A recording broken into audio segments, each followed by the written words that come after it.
So there's Owen, there's Liz. Welcome and welcome to Experience More Tour. We're psyched to have Darn Tough with us today, and we're really honored to have two absolute knowledge experts in the field of socks and wool socks, and Darn Tough wool socks in particular, with Liz and Owen. Welcome, y'all. It's great to see you again. Great to be back. Thanks for Seeing having some us. familiar Hi. faces too, which other people are back for more. This is amazing. Yeah, I know, right? It's year after year. Folks want to hear what y'all have to say, and you always bring us something new. And I know there's some new cool initiatives that you're running today that we're going to cover, and then we'll get into some new tech as well, which is always interesting. So, Owen, can you introduce yourself to the audience here? We'll begin with you. Awesome. Yeah, Yeah, my what's your name's role? Owen Rock Campbell, he, him. I'm the product line manager here at Darn Tough. I've been in this role for just over 5 years. I think we've been doing this together, at least three of them, 2 seasons over three Yeah, we years. maybe So yeah, yeah, something maybe. Well, yeah. Anyway, it's been a long longer. time. It's been Yeah, great. it's awesome. And like I said, familiar faces, which is awesome. My trail name is Van Grizzle. That's a picture of me and my wife with fresh faces when we through hiked the CDT last year. And it was so cool to be on After Rab today. My wife, not wearing them in the picture, but ripped her Rab pants sliding down a glacier for fun. And we can attest to that repair. We did the field repair with duct tape and dental floss, and then later she was able to send them back in. And yeah, really cool.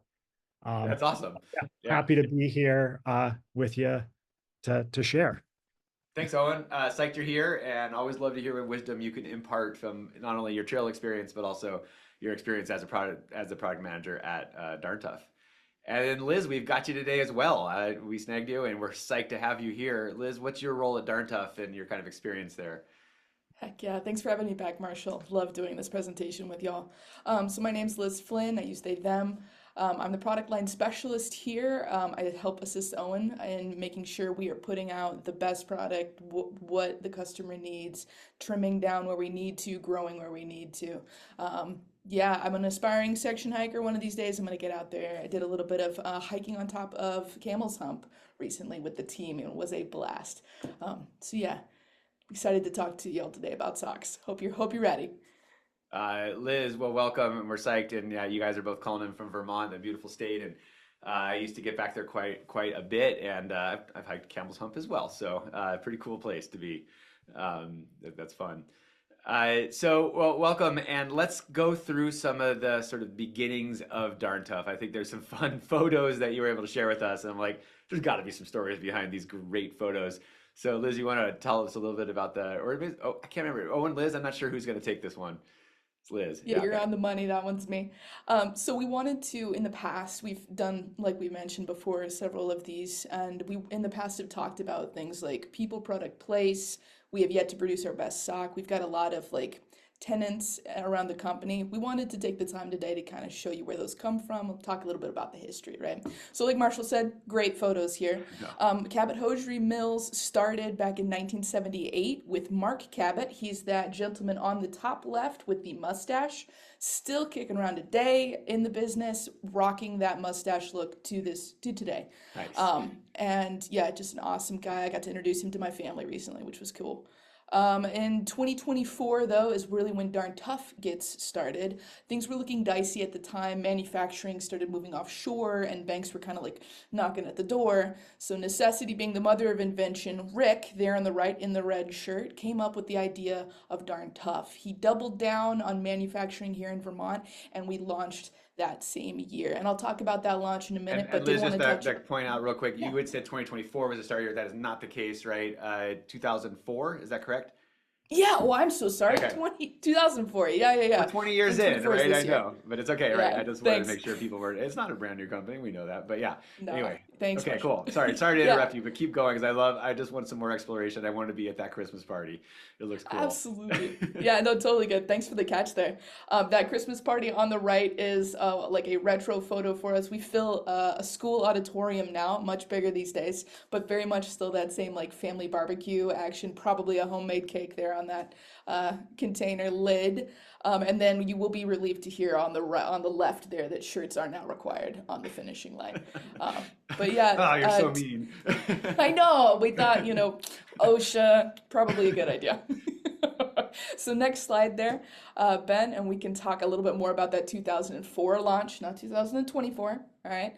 2004, it was when we launched that first sock, and most folks might not know, it's a run sock that really got us started. We launched with 3,000 giveaway pairs at the Vermont City Marathon. It was a Hail Mary pass that has shaped out pretty well for us.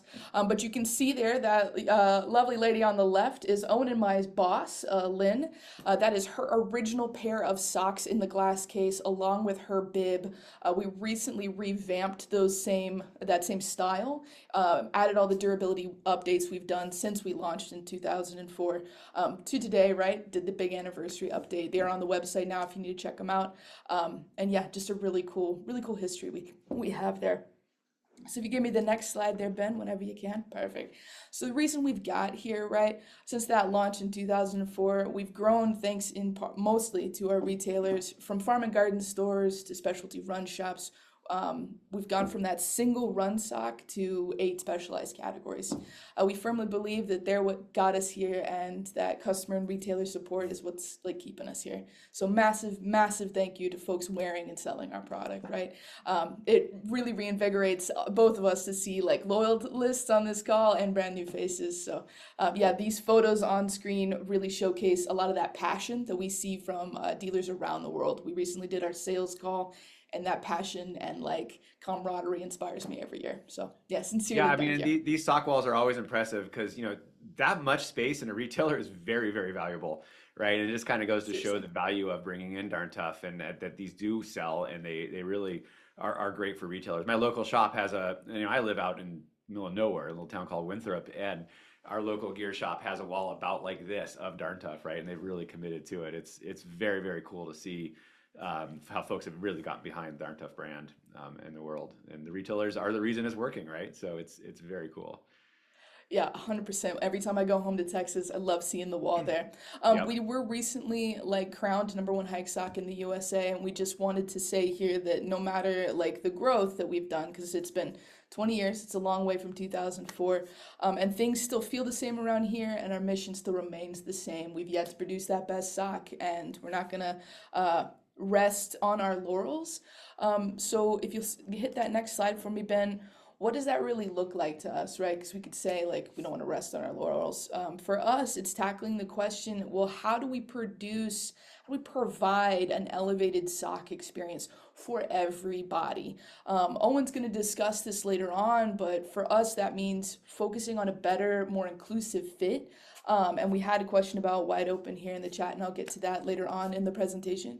But developing the capacity and capability of our machines right here in Vermont is what is going to push us to that next level. I'll pass on to Owen to let y'all, he's going to tell you some more stuff about the exciting styles we're making for the great causes that we've been working on. But yeah, thanks, Marshall. No, Liz, thanks for that run through the history and a little bit of perspective on the brand. I think every year I learn a little bit more about what y'all are up to. And this year you are launching some really cool initiatives that I think we can feel good about. It's cool to see how Darn Tough has integrated into that Vermont community. Owen, Yeah, what's the Knit to Give absolutely. program? Yeah, thanks, guys. So for those of you who have been on the call in the past, you've kind of heard me talk about ways we give back to the community here in Vermont. We're longtime partners with the Vermont Food Bank, have launches on darntough.com all the time.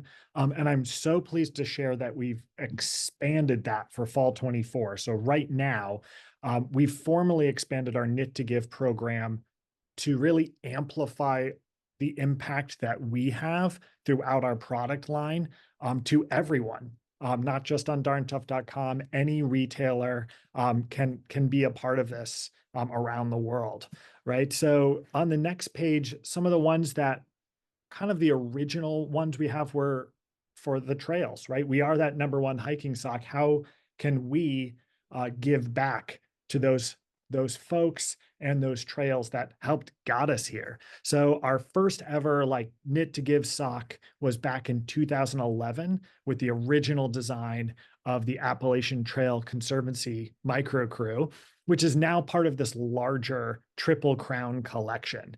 I have a lot of pride here. I did design two of these socks, and I have hiked two of these trails, but not the same two.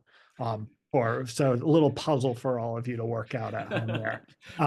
But again, it's like that number one hiking sock, right? How can we give back? So the sale price, not the profits, the sales price when you buy it, we have money that directly goes to those three organizations, the PCTA, the CDTC, and the ATC, to build those trails and conserve those land. It's going to be an incredibly important time. If you've been following the Hurricane Helen impact on the Appalachian Trail, it's really topical time to be talking about how important it is for us and others to be doing that. So you've seen these in the collection, but going on to the next slide, we have brand new socks for 2024 as part of our lifestyle and casual collection. So this one I love to share is the 6116. We affectionately named it the Dairy Air after that pure Vermont air that we breathe passing by farms on our way to work. A little play on words for you. This handsome sock here launched to all dealers on July 1st. We've seen huge love already from early bookings as well as sell through. While it doesn't really get much more Vermont, I think, than cows on a green darn tough sock, we've seen love all over the country and world, and from our international distributors for this fun design. Portion of food here goes to the Vermont, or portion of sales goes to buying food and distributing food through the Vermont Food Bank, where we've been a partner and helped fund over 1 million meals, getting close to 2 here as well. In the women's side, that last one, the Dairy Air, was in kind of a unisex size model. On the women's collection, this one, the Farmers Market, has been in the line since 2019 for us. And this has been a long time bestseller since we launched it. So we turned it into a knit to give sock this season and gave it a nice color refresh with the sky and willow next to that transseasonal and timeless charcoal. Portion of sales also to support the Vermont Food Bank here. 2 beautiful new colors, as I mentioned, to join, and really great to turn a bestseller and something that has that kind of food theme directly back into helping our neighbors and taking care of our community. No, it's super cool, Owen, how you're like taking this program, right? You're expanding it, right? That just eats into your profits because this is you Yeah. who are donating the 5%, but we all get to participate in it as retailers, right? Every time you sell one of these, Darn Tough will donate, right? And it's cool that this program has expanded beyond just, full margin sales on your website to be able to incorporate retailers and be able to do this. It's pretty progressive and neat that y'all are sort of Thanks. landing on these types of programs. And so, Yeah, and it's a unique thing to be an American manufacturer and a Vermont manufacturer in this global economy. And that's how Darn Tough was started. We've doubled, we've tripled down on that. And it's about, like I said, taking care of those local people that take care of us. Taking a broader view outside of Vermont, though, we have even more brand new knit to give socks. A brand new partnership in a sock this season for fall 24 is with the High Fives Foundation that primarily focuses on preventing life-changing injuries and providing resources to those if they do occur. Pictured here is Darn Tough athlete Trevor Kennison, also known as the Sit Ski Boss. Talk about breaking barriers.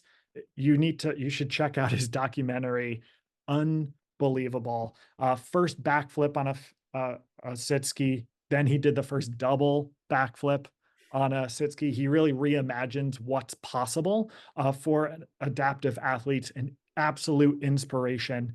And note here, he's in that photo, he's doing a backflip in, cutting his own line through the backcountry. He's not just doing this off of a jump. So we've been longtime sponsors of High Fives events over the years with Trevor and High Fives founder Roy, who has a Vermont connection. And we kind of naturally started to develop socks building to the sock you see here on the right, the 8055, the which we're calling the high fives, which has that give back component and in stores now. So kind of that natural progression, as I mentioned, to building this program. And we've learned so much from Trevor and Roy. On the left, can't really tell you too much about these because we're kind of in proto stages still, but these are custom socks that we developed for Trevor and Roy, who have very different needs. When you have parts of your body that are paralyzed but are still seeing harsh conditions, like what you saw in the previous photo, you have very different sock needs from what I would need or other folks on the call need.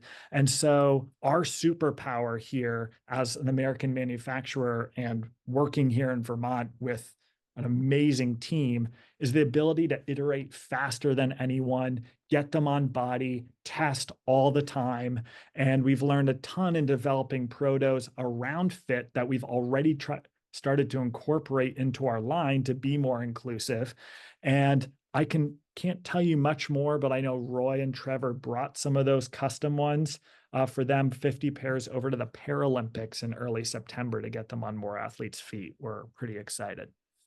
One final style to show you is the Myrnovated, which is coming up for spring 2025, so January 1. If you don't know who Myrna Valerio is, she's pictured there.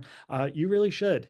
She's an inspirational athlete, breaking barriers and showing that the outdoor space is for everyone, regardless of size, race, ethnicity, age, or really any other reason you can think of. So we partnered with Myrna to design this beautiful sock that luckily, even though it's women's sizes, I can fit into because I just love this. And it supports the Come Alive Outside with a Knit to Give program here with the mission to inspire and create opportunity outside for everyone. So again, expanding this program, always looking at ways we can amplify our impact. And now we're going to do a hard turn transition to everyone's favorite subject and one that I'm unfortunately well acquainted with, and that's sweaty feet. Okay. For those of you who are back on the call, you've heard me say it before. For better or for worse, I got those sweaty dogs. So something I'm sure you've heard from customers or even thought yourself, why would I wear wool socks to keep my feet cool, right?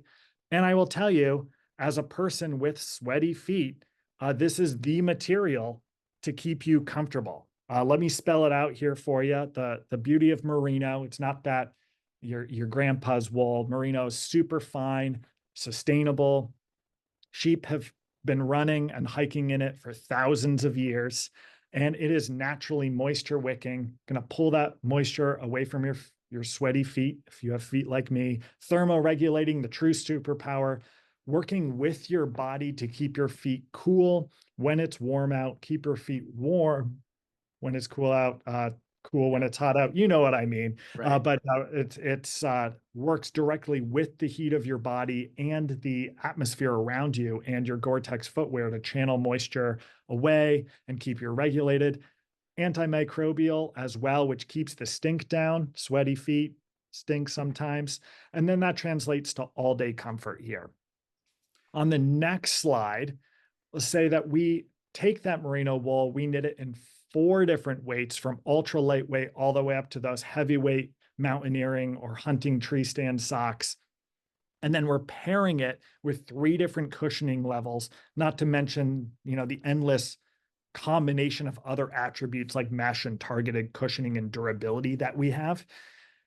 It might seem counterintuitive, but I wear more cushioned socks, even though I have sweaty feet, because the merino helps work with the sweat and thermoregulate. It really works. No, and I can attest to this, right? And I just like that you sort of separated that weight versus cushion, right? Because they are separate, and Yeah. you can sort of select within each of these, right? So you can go with a lightweight, but then add some cushion into the sock, right? Would really help that moisture management. And I can say, like, a couple of years ago when I ran the Grand Canyon, right? I actually I was like, all right, it's going to be hot at the bottom. I'm going to wear a lightweight sock with no cushion. I want it really thin. I want just a minimalist sock in my shoe. And by the time I got down to the bottom, I was like, this isn't feeling great on my foot. I'm feeling kind of sweaty. I feel moisture between my toes. I'm not psyched, but I had brought a cushioned sock as well. Just like, well, I should, well, whatever. I'm a gear nerd. I put the cushioned sock on when I was at the bottom where it was quite hot. And suddenly, like now it was able to wick the moisture from my feet and pull that moisture out. So I no longer had that like sweaty toes vibe to it.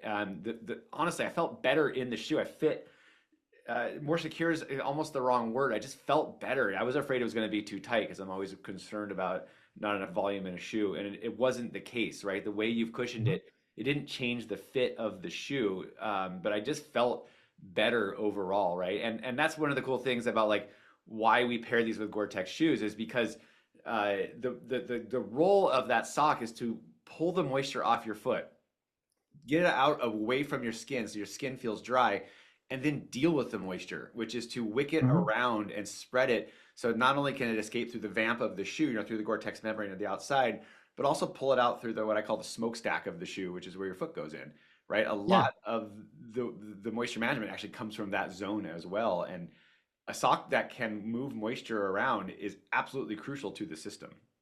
Right. And not everyone has as sweaty feet as I do, hopefully, but that's why we have all of these different combinations, right? Because whether you have feet that run hot or run cold, you also have to layer those different footwear preferences depending on weather, fit preferences, or style. We have a sock for everyone that uses those superpowers and then amplifies it through a performance fit and then technical knitting structures that really get the job done with that end use specific footwear. Liz will tell you some about those in run right now. Yeah, right. So here's a lot of cool technical call outs. And Liz, you've got a few that you want to run us through. I think it is really helpful. And then we're going to get to some of these questions that we have as well, because I think this is all kind of part of this section. So Liz, talk a little bit about tech. Yeah, absolutely. Yeah, we have some amazing questions in the chat and we will get to those 100%. But first, let's talk tech really quickly. This is one of my favorite sections to do during these meetings because we can kind of go through how you might with a customer on the floor, right? So just a couple quick highlights here so we can get to y'all's questions. We're going to talk the Achilles, excuse me, I'm fumbling a little today. The Achilles cushioning and durability zone here in the back, the performance zone here on the front, and then reinforcements throughout the sock on high wear zones. So first off, the Achilles. This is my personal favorite part of our leg socks. I blister real bad right here where like shoe tabs hit, and this area has been redesigned to make sure you can kind of see it, this darker section. That's been redesigned with our secret sauce to keep it more durable, less friction. I did see a question in the chat about one of the reasons why our socks are like tough to get on. It's to keep them where you want them on your foot, right? Less movement is like less friction is less blisters, right? So that's what this performance zone up here on the top is doing. You can tell on our run socks and some of our ski socks, this X on the top, this is not just looking cool, it's doing cool stuff as well. It helps vent heat. We talked about that thermal regulation of merino wool. It's doing that with a drop needle stitch throughout here, but it is also helping keep that foot keep that foot secure in the sock, right? So Yeah. it's not moving around while you're running. On a cushioned sock, you'd be seeing this be a little bit raised. So we'll talk Terry loop cushioning here in a bit. So we've talked performance zone, Achilles cushioning. Let's talk about reinforcements for high wear zones. You're gonna see those. That's this entire area from the tip of the foot up here. Well, we had feedback from athletes that specifically called out right here as a high wear zone for them, so we extended that up. Mhm. But you'll see it underfoot as well. I don't know if that is picking that up so great, Yeah. but you can see that underfoot as well. Up around here, another high wear zone right there that got reinforced, and all the way around here. One of the things we wanted to talk about today is how important it is to note that like just because we have fun patterns, which we are very known for, we're not skimping on any of the same tech. Right here I have two very similar styles, right? This is just a plain boot with cush, and this is our Van Grizzle, named after somebody on this call. Three guesses as to who. This has got all the same tech as the other boot sock, and I'm going to show you what I mean. Earlier, I talked Terry loop cushioning, and for veterans on the call, y'all have heard me talk about this ad nauseum, I'm sure. But for new folks, let's go through it real quick. What that means is you can see it on both here, right? You're going to see a little bit of the pattern on the bear, right? But what that means is these small loops, yeah, there you go, Yep. of pure merino wool. Those are sitting right next to your skin and doing all that moisture wicking that Owen was talking about with his sweaty feet, right? So all of that is helping boost that thermal regulation and temperature control. And you're seeing that same stuff over here on the highly patterned sock, right? So we're not skimping any of the durability spots, same zones on a pattern, on a fun sock as you would on anything that looks a little more serious. Let's begin with Kelly's question. And for those who Sure. are super prone to blisters, do you have a double sock system, or is that kind of been engineered out with some of the cushioning that you're adding into these in some of those zones? What do you recommend for folks who are really prone to blistering? Oh, and you seem to be, Yeah, yeah. so I've done a lot of testing over the years for the company with liner socks from different companies, our own version of a liner sock. And what it comes down to is it's all about a performance fit. I think the liner socks, in my opinion, are kind of a 15 to 20-year-old concept back when you didn't have that performance spandex really second skin feel. Some people still use them and they might have reasons. Um, but as long as you have a good fitting sock that's working as part of your larger system, not too tight, because that'll stretch it out, but not too loose because that'll cause bunching, and fit well with your boot. That should prevent blisters for you. Cushioning also helps. We have lightweight or greater all the way to heavyweight cushioning in our many different hike socks for that reason, for those high impact zones. Yeah, blistering is a tricky one, right? The sock is there to aid in that, but the blistering really does come from the boot and maybe movement in the boot, right? And what I always find is like they're just not lacing them tight enough, so that you are getting movement in the heel, or they just haven't been fit with the right volume of shoe, right? So it's really important in fitting shoes to get the right volume, so that your foot the laces can work to lock your foot down and back into the heel pocket, so you don't get the movement. And so sometimes it just comes from needing to dial in the right volume shoe. And so you may love this shoe, but if it's the wrong volume, you can't use it, right? So you got to find something else. And then the sock is there to really help aid in that. I know, and I think you're right. As with the new way, these terry loops that Liz was showing, and some of these the way socks just fit differently now, I think that the sock liner is no longer necessary. But like you said, for folks who really want them, I mean, okay. Yeah. And I have used our running ultralight with no cushion socks, one of which Liz showed you, as a liner sock during testing. Yeah. And I didn't think it gave me a benefit, but it didn't take away either. So Right. it won't hurt if folks want that extra layer. And to jump off of kind of the footwear system and why Yeah. we're kind of here, right? Talking, pairing with Gore-Tex for moisture management and comfort. I saw Willa's question about, do you think the use of Darn Tough socks would affect the size or fit of the boots? They really need to be considered together. And that's why we have that full spectrum of weights, right? Some folks, like Marshall was saying earlier, might like cushioning or non-cushioning. Some folks like a ton of cushioning, like me, for my sweaty feet. But some people might think that's too hot, right? So you can have the best possible boots in the world. They won't get you very far if you're using crappy cotton socks to start, right? You need to, it's all from foot all the way to the ground. Everything you have on needs to be considered holistically. Right. And I think we know this as boot fitters, is like you really do need to consider the sock in the fitting of the boot, because that will change the fit, right? Mhm. And you want to consider that during that point of sale. I do think it's super important. Now, that means if you fitted them with a hike sock, you could swap out to different colors and styles of of a hike sock with the same cushioning, and it should be able to translate perfectly, as Liz was showing us, right? Same tech, different styles in the designs. Let's talk a bit about the opening, right? Because this segues both into wide open socks, but also into the strategy around the opening of the sock, and maybe how that Yeah. has evolved over time, right? This is one of the hardest things to get right, because we all have really different feet and Right. calves. Mhm. Yeah, so we have a huge initiative. I saw Sydney's question in there, so I'm glad we're looping back to it. Huge initiative for us with customer tracking and feedback to really nail the fit. Um, in the end, we're doing two things. We are making sure all new products hit a minimum stretch in different parts of the foot and leg while still maintaining a performance fit for all of our darn tough socks. And what came out of this was a whole new brand for Cabot Hosiery Mills, which we won't go into too much detail here today, but just launched to brick and mortar in July of this year, already seeing so much hype about it, some great media coverage, including being listed in some lists of best hiking socks. Hmm.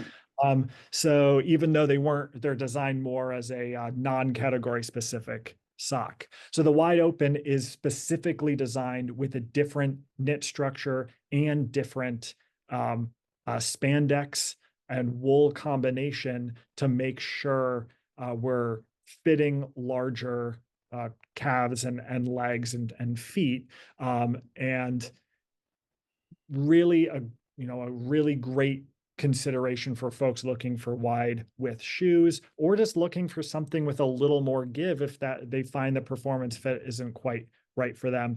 Still knit in Vermont, same lifetime warranty as well. And we do have a rigorous testing program that we put out a call to action to our customers. Please, we want to hear from you. We've gotten over 1,600 people asking to be testers for Wide Open for us. So a lot of folks who really are validating why we're doing this, which is really awesome. Right, and a lot of that data you're collecting does come from the returns, right? Folks who do return the socks, right? We want to Right. encourage folks to use that lifetime warranty because that really actually helps it drive innovation by getting those products back, and you collect all of Yeah. that data. Yeah, that those run updates that Liz showed you with the where we were seeing wear zones, that was a pattern that we saw. And with a lifetime warranty, the more returns we get for free pairs, that's more off the bottom line, right? Yeah. So it is a real warranty and it's really used to make a better sock. All right, well, Owen and Liz, this has been fascinating and really fun to kind of get a run through some of that history, some of the Knit to Give programs. Liz, I always love hearing the tech from your perspective, and Owen, love hearing about your sweaty feet. And then going into some of these questions around fit and evolution of some of these socks. So that's been really fun to explore that today, and appreciate your time to do that with us in the community. So thank you so much for year after year giving to us and being part of this. So thanks a lot. Happy to be here. Thank you. Absolutely. We'll see See you you later. later. All Bye, right. y'all. Thank you Bye again. bye. Bye.